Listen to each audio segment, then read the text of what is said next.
Good afternoon, mystery quilters. It's me, Cari Apostol, and it's time to get ready for I've got 4 pair of glasses sitting over here because I keep starting this over again. It's time to get ready for our 2016 mystery quilt. I am so glad that you all decided to be part of this.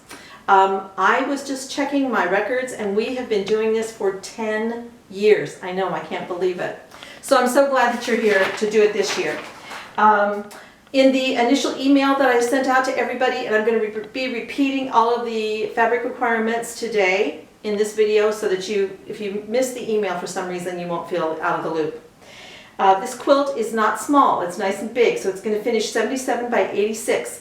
That's a pretty darn good size. That's good enough for a twin size bed for sure. Or for a coverlet for a double, or even a foot thing for a king. Okay, so fabric requirements. You are going to need negative space. Negative space is the part that makes the pattern pop out. So, and often it will create its own separate design, but you need enough of negative space. And that can be, you need 4 1/4 yards. With 3 yards of that, you're going to cut 21 5-inch strips and then subcut those into 5-inch squares. So you're going to have 168 5-inch squares.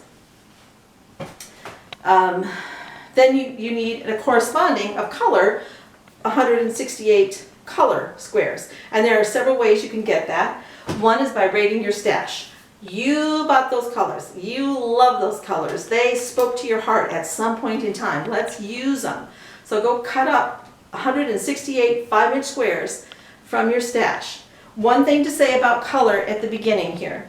If your colored fabric has a lot of white in it, don't use a beige background or a light brown background or a tan background. Your whole quilt will look dingy, like the white got dirty. If your color background has tan in it, by all means, don't use white. Use a tan that coordinates with it, because the same thing will happen.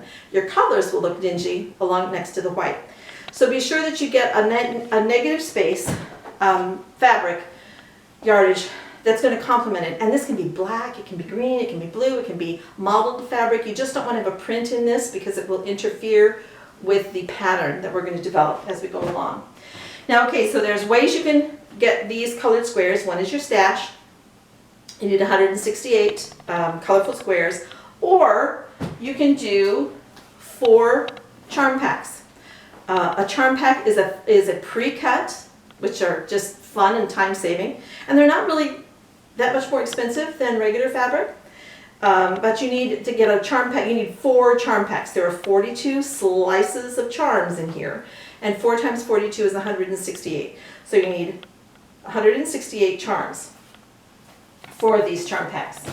Or you can do what I did. I used Mojito from Wyndham Fabrics, and it's called By Another Point of View. And it's a wonderful, this isn't it, this is Hello Darling from Moda, which is also one that I like.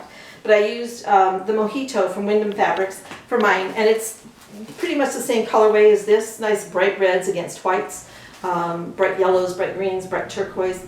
But what you do with if you've got a layer cake, is divide it into fourths. So this is a 10-inch square, this layer cake. When you measure in 5 inches, be sure you measure from the outside edge of the pink, from the point that goes out of the pink, not from the inside and not from the middle. Because when the manufacturer cut this, his 10 inches was figured on from point to point, not from the inside to the inside. So what I did, I tell you all the things that I did wrong. I measured from the middle, and so this 2 squares on this side were bigger than the 2 squares on that side. So I had to fudge a little to get them to be the right size.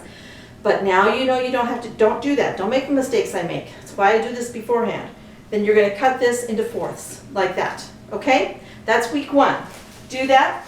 I will see you next week, when you will have 168 5-inch squares of color and 168 5-inch squares of negative space. See you then.